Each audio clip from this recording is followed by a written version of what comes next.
July, the shittest month. That was my record month. It's the biggest month that we've ever had. And it was probably one of the lowest months that I've ever worked. Ultimately, not having any clarity on the data, I was pissing in the wind. Like hoping that I was going to scale. Being a good coach isn't enough anymore. I'm not a fitness business. We are businesses that sell fitness. There is no guesswork in my business anymore. So now like a poor month to me is what my record numbers were in the past. What other mental beliefs do you think were needed to be broken for you to consistently scale? I always... All right, we are joined by Mark Kane Coaching. Now, we've been working together for a fair bit, and it's very, very skilled entrepreneur, very skilled business owner as well. We'll let Mark introduce himself. Mark, thank you for joining us. Pleasure, mate. Thanks for having me. Yes, I've been coaching for coming up to about 4 years now. Been online for 3 years. We're coaching guys kind of 27 and above, capping at about 50, 55, just try to lose body fat, get healthier for their kids, their longevity of their life. Awesome, mate. Take us all the way back. How'd you get into the online coaching space? I was a one-to-one PT prior. I remember when I was in Pure Gym at the time, I'd seen all these people that had been there for 2 years and didn't really have many clients, didn't have a passion for it really, to be honest. I actually didn't enjoy it. And when I started to branch off to take some online clients, I started to realise the results for these guys that I'm coaching online are actually better than the one-to-one. And for me, the whole point about getting into the industry was to have an impact on the individual. So at that point, it was a no-brainer. I then just jumped literally fully online. I took my one-to-ones onto the online space and I thought, this is it, like I've made it. And within the first month, like half of them left me. And I was like, shit, like I've made a mistake here. But I think kind of having that back against the wall so early on was good.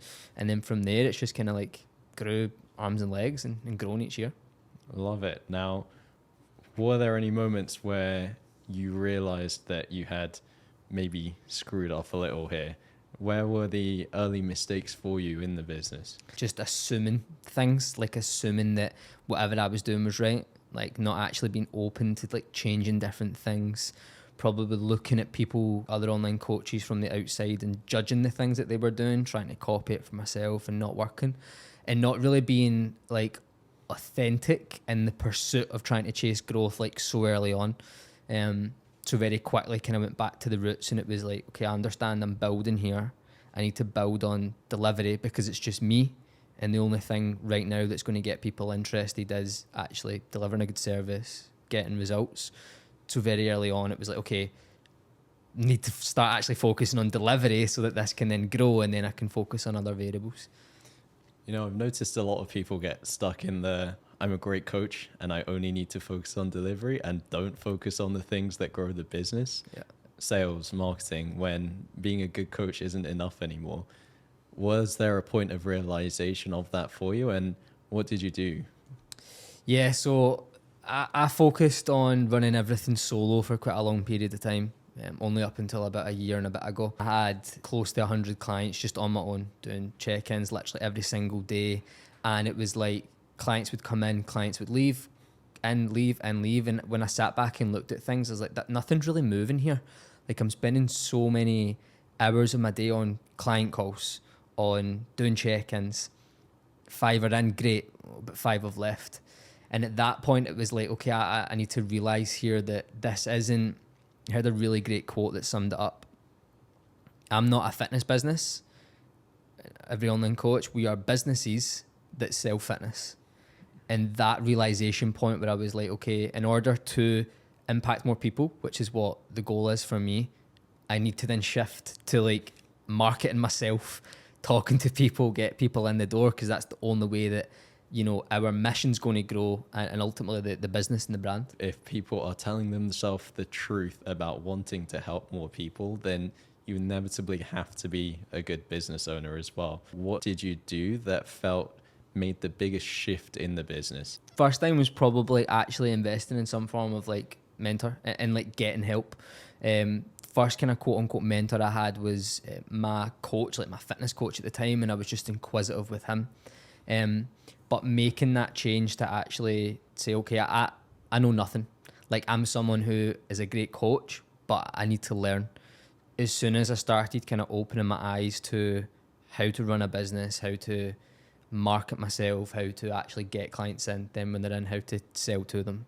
That was when the business started to move. And what shifts were made more recently, let's say, since we started working together as well, that you feel were beneficial for you? Yeah, a whole lot. Over the last year and a bit, I've worked with multiple different mentors, and listen, I gained something from each of them, but really the business didn't move.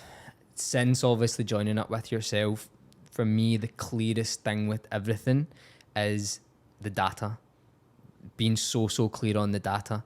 That tells you everything about your business. It tells you about your churn. It tells you about your cash collected. It tells you about your recurring. It tells you about how many clients you're getting through the door. And I just didn't know any of that. So, okay, it's great to understand a little bit more about content, and it's great to, learn about how you can, maybe close a sale better, but ultimately not having any clarity on the data, I was pissing in the wind, hoping that I was going to scale.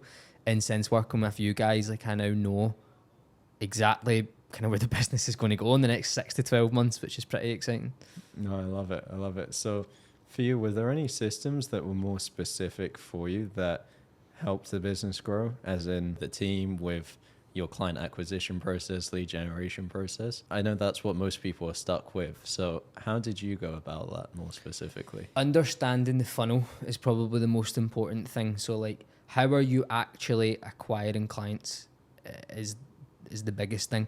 So I now understand how to get people in top of funnel, and ultimately you need to keep that as full as you can to bring people through your world, your marketing, the results, etc. Leaning into the ads has been really important for that.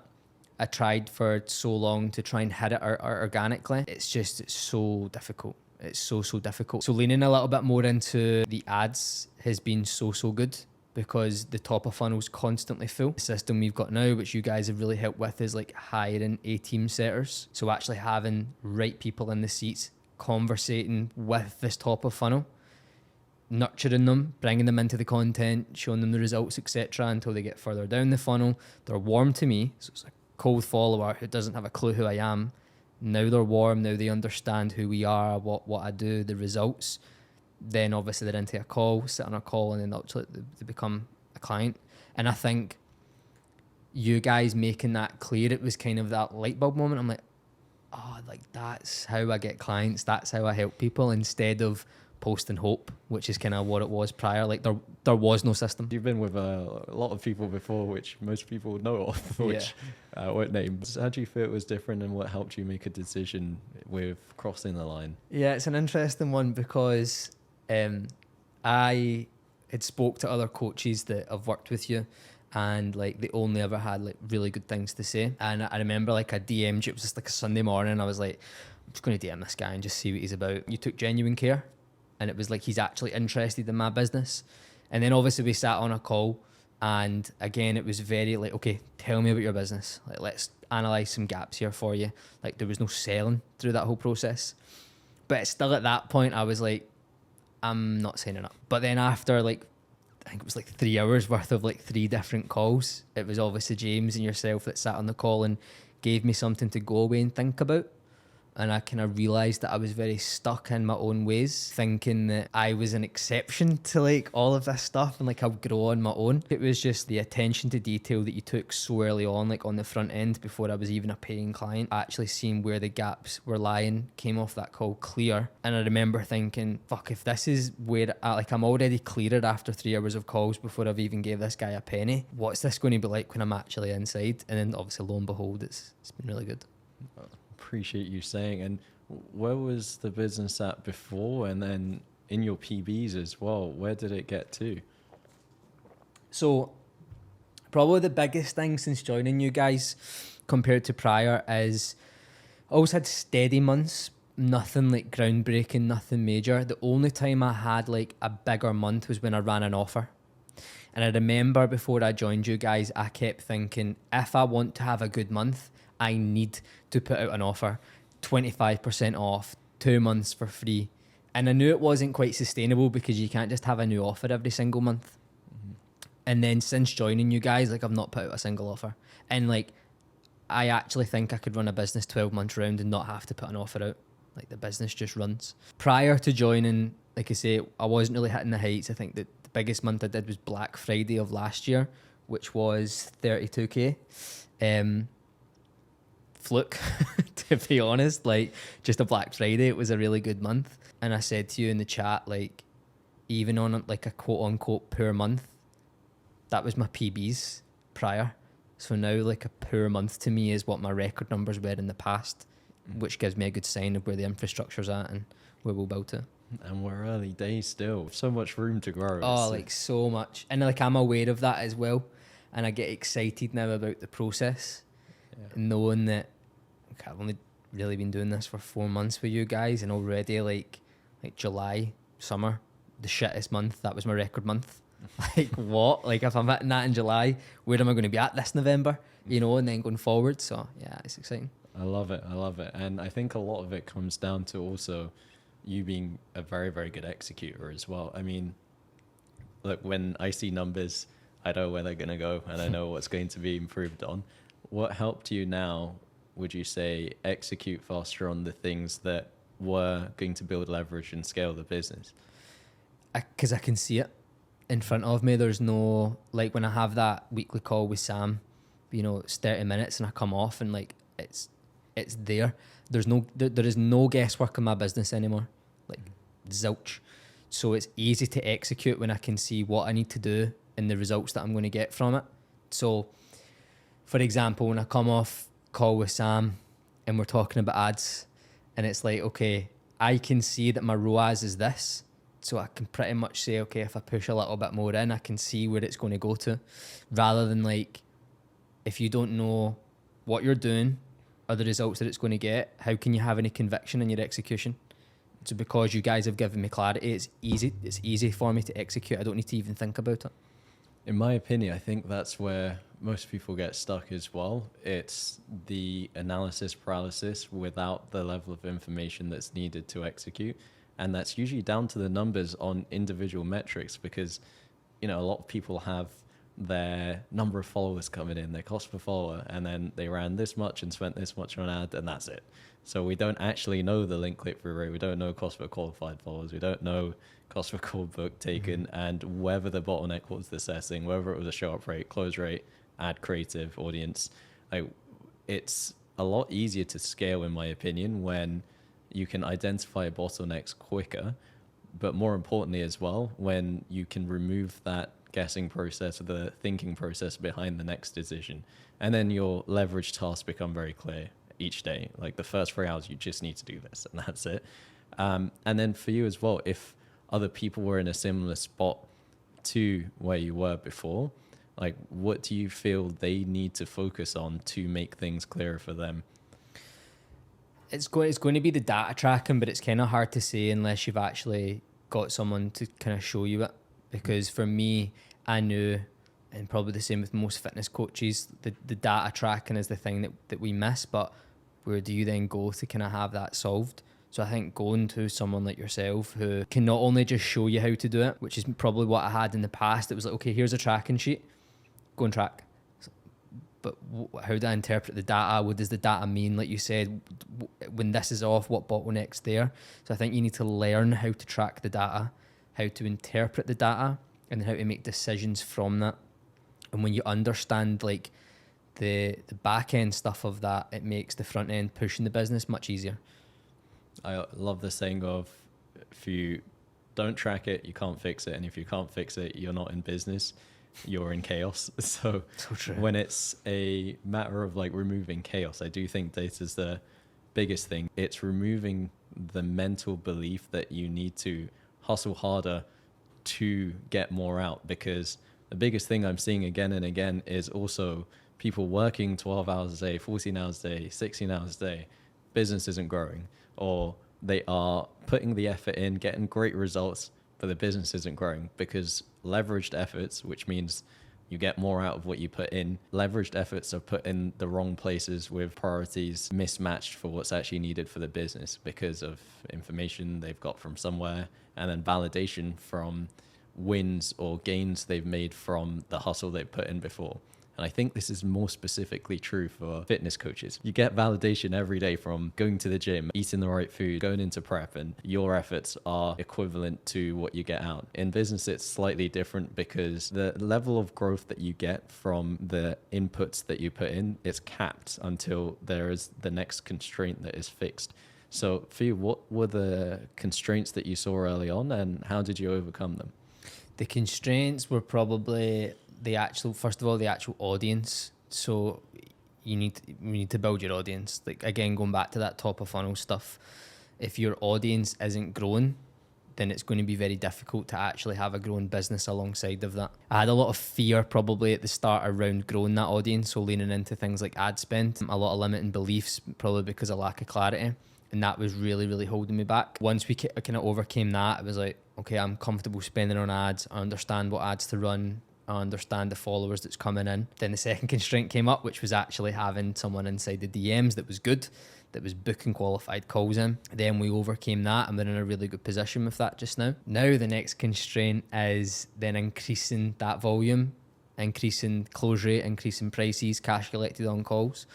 And I think one thing that I've learned with you guys as well, which is exciting now, is whenever you overcome one constraint and one bottleneck, something else pops up. And it's like, okay, how can I then solve that? And accepting that that's like a never-ending game, but what you get out of that is progress and success. You then start to look for the bottlenecks and look for problems to solve instead of being overwhelmed by it. But they were probably the main constraints I had at the start. I love it, and you nailed it. The problems never go away. You just get better at handling them. Yeah. And you are faster to fix them. And even things like what you said, we're filling up top of funnel, and the mindset behind, let's say, scaling ads. It's crazy to me how people are spending a few £100 and expecting to get more than one or two clients, because if you even look at your average upfront collected on a call, your average deal size, you look at how much you've spent to acquire a client, your cost per acquisition is realistically not going to get you like a 50x from spending that amount. At a certain point, when you have the data, you have to become a sophisticated gambler, as Jeremy Haynes calls it, because you have to be able to take the bets for you to collect the data, the next set of data for you to consistently scale if your primary client acquisition system is ads. I think a lot of that comes from fear from people. Like that, speaking in my shoes, when I first came in, I was told put £10 a day behind an ad. And like that was it. So when I came in with you guys and let's look at the numbers, okay, we need to grow this, you need to put X amount into ads. I was shit scared to take that gamble. Now I see it as a sophisticated gamble, because really, like, what's the loss? Like £1,000, okay, like next month you'll get that back, you know? So that's probably been the biggest thing, is overcoming that fear, which is probably what a lot of coaches specifically will have. But it's trusting in that as well. It's easy to take that gamble when you've got the numbers there, which is where I'm at. And like now I'm actually excited to hit PBs of what I've spent rather than what I've collected, which is a fun thing to have. I say it quite often within our team as well. The key metric, the number one metric we're tracking is, will we able to spend our ad budget that we set out for the projections that we had? If not, then which mental beliefs stopped us getting there, and which bottlenecks may have come up that would have made that unprofitable, which honestly is the worst case scenario that never happens. It's just always in our head that is going to be the worst case scenario. And I think it's because of, for most people I've seen, extended periods of complacency. So you get comfortable with a certain ad spend, you get comfortable with a certain amount of coming in, and it's impossible to even think about tripling, quadrupling that spend. And it's also a matter of making sure that you have a process that can consistently convert profitably as well. So there's no leaks in the funnel. There's no holes in the bottom of the bucket where the stuff you're putting in is just going to leak straight out. The DM system is a big part of that, of course. How did that change for you, would you say? You actually gave me a really good quote, and I'm paraphrasing it so you can say it for the audience, but like something around a seat being filled. You say it, I can't remember it, but this rung true with me. A seat being filled is not a job being done. That is exactly it. So the mindset I had in the past when it came to someone in DMs was, I have a setter. And like that was it. And I kind of accepted shit performance because I was just happy that I wasn't doing the DMs. And as I progressed with you guys over the last 4 or 5 months, it's kind of understanding that we need 18 players. So that's something that we've definitely got. So getting SOPs in place and accepting that that's the standard. And as soon as someone comes in that maybe doesn't reach that, bam, they're out. Because it's just because that role is there doesn't mean they're actually doing a good job at it. So we've really been clear on who we're hiring, you know, and now we've got like a good setting team. We're going to plan another rehire in another couple months. And it means that the speed to success is a lot easier because there's a standard that we need to hit and like that's it. And we've also got numbers to back that up so that it's not a fluke or anything like that. So getting clear on the roles of the setters, so like having an outbound, having an actual DM setter, not one person that's just running it all and it's just like, oh yes, we hit 50 DMs today, just hoping. It's like, okay, we're actually hitting 200 outbound. We can see the scope to go to 250, 350. We've got someone in there focusing on conversations, setting good calls, working shift work so everything's maximized and everything runs pretty well. And like it's scalable. I still feel like with everything, I've got like a baby business in comparison to a lot of other lads out there. But I can take comfort in the fact that what we've managed to set up, we can double it. We can scale it. We can add more people in. And it's like, there's not as much friction now when a new start comes in because it's clear. SOPs are there, standards there. This is what I expect. This is it. And then, you know, we continue growing. I think what you mentioned was very, very important. It's the standards you've now set for yourself, the raised bar that you can visualize. And most people looking at your business from the outside wouldn't consider it a baby business. Some people would be at a similar stage or just a bit behind. And they think they're absolutely crushing it because they're making money and they can live the life that they want. They don't realize that you need to be consistently growing for you not to die. When you can visualize and see a surrounding a community of people as well that is going to raise your own standards, you inevitably bring those standards into everything else that you do, for example, for your team. So you don't just accept, you know, lead quality is bad from setters. I need to miss my shift because it's my 50th family emergency. My 50th grandma is in the hospital. You don't accept that anymore, and you can see through lies, and then you can see through performance in the DMs as well, with the KPIs not being hit, with the conversation standard, if they just don't sound like you or the grammar is bad, the mistakes are made. You don't allow that anymore. And I think that was a very, very big part of how you've also formed your own mindset around things. Oh, big time. Mindset was probably the biggest thing. Like you see all these other numbers and they see these big record numbers and it's like, are these people getting that? Now I'm like, I have the machine, I have the system. It will get there. You said it on one of the calls a couple of weeks back and it really rung true with me. How aggressive can you go in the next 10 years to then dip? Really, is this coaching business going to be forever? Who knows? Maybe not. But my mindset started to shift now where it's like beforehand I was like, trying to build something that was going to be here for 50 years. Now I'm like, okay, I'm 25 now. When I turn 35, how much can I have done within that 10-year period? So there's a lot more conviction in the things that I'm doing, which is maybe where that limiting belief has been lifted because like I've got the information, I have the system, and I've got a time frame like in mind, and it's like, okay, let's fucking go all in. Like let's scale, let's go all in. One big thing, even for me, that became very, very clear that helped a lot was understanding that earning windows are limited. You are at peak performance now, and everyone in the business space in general are very, very heavily driven by ego, by the fact that they think that they can do this forever. In reality, if you actually look at the data and look at the lifespans of businesses in the info coaching space, the goal is actually just take your 10 mil in profits and then get out and go into software or something like this. Right? Now, I do think people are not asking themselves the right questions or lying to themselves about how far they are actually realistically going to take it. Are you going to be doing this in 20, 30 years time? And is it realistic for the business to survive that long? And yes, of course it can do. But if we are looking at actual earning windows behind your own potential, I mean, unless you're trying to build an absolute giant of a online fitness business where, you know, at that point it's no longer you and it's like, how much are you actually taking home? Different question. But I also think as well, scaling aggressively within like a 10-year window, like that is probably the quickest way to get something that can operate without you, and by proxy you build that business. That's the way I see it. I'm like, worst case scenario is I go all in for 10 years and I dip after 10 years, you know, or 15 years, whatever it is, I'll still be young. But then best case scenario is through that process of focusing on the pedals, not the podium, I've actually built something that is everlasting and runs itself, and I can step myself out of it. And the only thing I think that makes that clear is the numbers, because the numbers don't lie, which is why most people avoid them.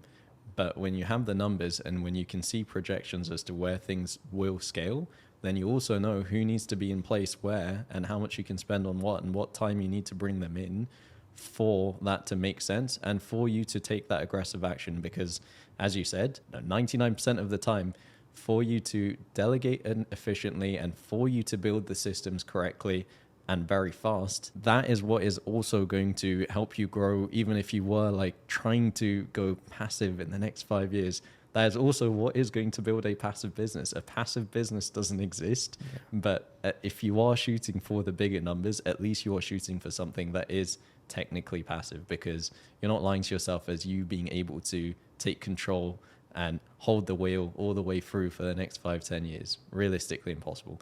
Now, for you as well, like what other mental beliefs do you think were needed to be broken for you to consistently scale? I always possessed prior like a very scarcity mindset. I was genuinely scared to spend, very, very scared to spend. And I think that comes from like childhood and stuff like that. But I worry to like invest something or spend something because like I couldn't see the other side of that. And that was a big, big limiting belief that I had. If you spend this, Mark, like it's going to be wasted. Like you're going to have a massive dent in your take home, and like that's it. It's fucked. And I started to realize that having that mindset, you will never, ever scale. You just won't. When I've started to now put a little bit more in, and like it takes a bit of time to overcome that when it comes to like ad spend and bringing in team members and stuff. When you start to actually see the return from that, and sometimes it's a really good return. We've had months where it's been okay, but it's a return, and you can start to see what you get from that, and now can have confidence in spending. From a business side, that's probably the biggest limiting belief that I've had. Also from like a personal side, looking at a lot of these other coaches that hit big numbers and just then all of a sudden assuming, there's no way I can do that. Like they know something I don't know. Now, because I have the machine and I have the system, and not only do I have it, but like I understand how it works, that's raised a big limiting belief where now it's like, why can I not hit these massive numbers? Why can I not hit a number that I tell someone and they're like, nah, like what, a year you made that? Or like, I'm like, no, in a month. Why not? Because the machine's there, the data's there, the number's there, the help is there.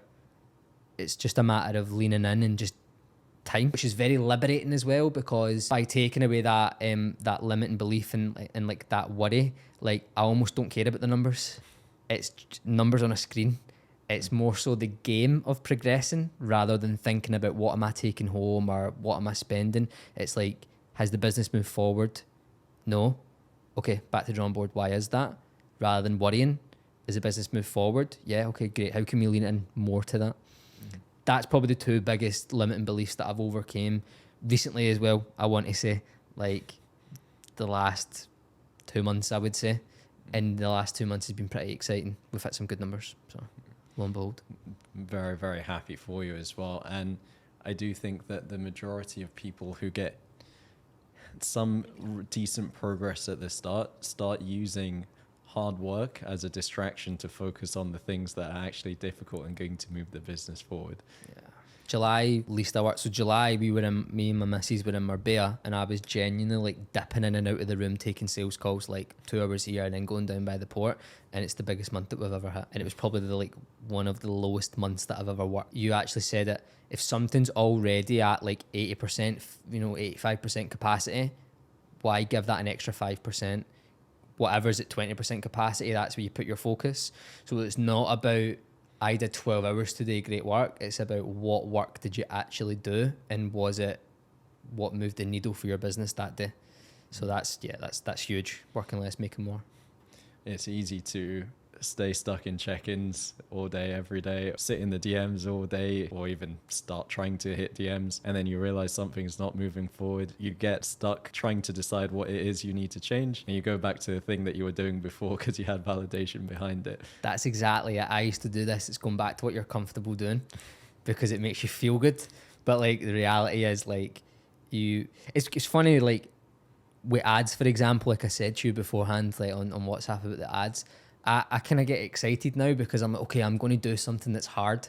And like to preface what I said about July, I didn't like work that many hours. Don't get me wrong, like there is still like September, like I worked my arse off, like big time. We had to fire, we had to hire, we had to train, but we got a dividend from that. But the difference was I did the work that was difficult, not the work that was validating me.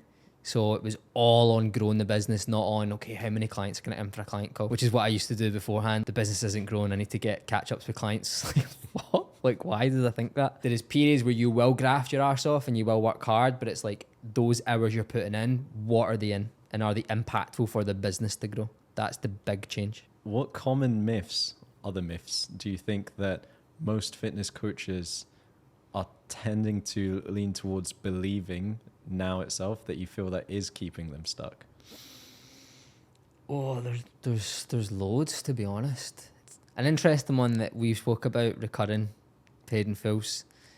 I used to always think that, you know, you had to go recurring and that was like the safety option in building your business. Really, it's not. It's because people are scared to, you know, do the paid in fulls. And I've heard other people say, oh no, it just strokes your ego because you've hit a high month. And it's like, well, no, not really, because that client's now in for 6 months. They're locked in. So I'd probably say that's probably a big thing that holds people back, is they're scared to do paid in fulls. They only build monthly, only to have people drop off after like 2 months because they're 1 foot in, 1 foot out. The whole MRR versus paid in full debate, it just shouldn't exist because it's the same thing. If someone pays you $3,000 for 6 months, that's still $500 a month that you are getting in. If someone pays you $500 a month for maybe 3 months, maybe not, and you're not actually guaranteed that income, number one, you're always on the edge as to whether they'll stay on. Number two, you have less cash to actually grow the business. You're going to have a cost per acquisition of a client. If you can acquire 10 more clients versus 2 clients with the same amount of cash collected in the month, then like which business is realistically going to grow the fastest? They are going to be recurring clients anyways if you can deliver on the 6 months, because there's nothing stopping you from putting them on a recurring back end. That is the big thing as well. And like I genuinely find when we have clients that do 6 months or 12 months commitment, they 95% of the time are the more dedicated clients. Sometimes as well, and I think this comes from when you're on a sales call with them, like actually challenging their way of thinking. People, I think, and me in the past, would run from conflict on a sales call and be like, oh, like, don't worry, like I'll do it monthly.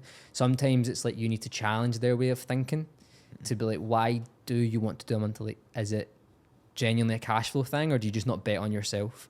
So in a way, you're actually doing them a service by challenging that way of thinking and letting them commit more to themselves. And we've found like the clients that do the 6 months paid in fulls, the average lifespan's 12 months. Clients that do month to month, it's always a little bit iffy. Depends on the individual, but often they're the ones who don't do the work, that are always thinking like 1 foot in, 1 foot out. So from an actual delivery side, we found it's actually been beneficial for our business, and we've got some insane client results from it. Oh yeah, we've seen it across the board. The client results for paid in fulls, always better, more commitment from the clients. And, you know, there are a lot of different things. I know that we know now because the uncertainty isn't there anymore of that decision. But for you, looking back in hindsight, 12, 24 months ago, what would you have told yourself that would have been most beneficial? Get the right help.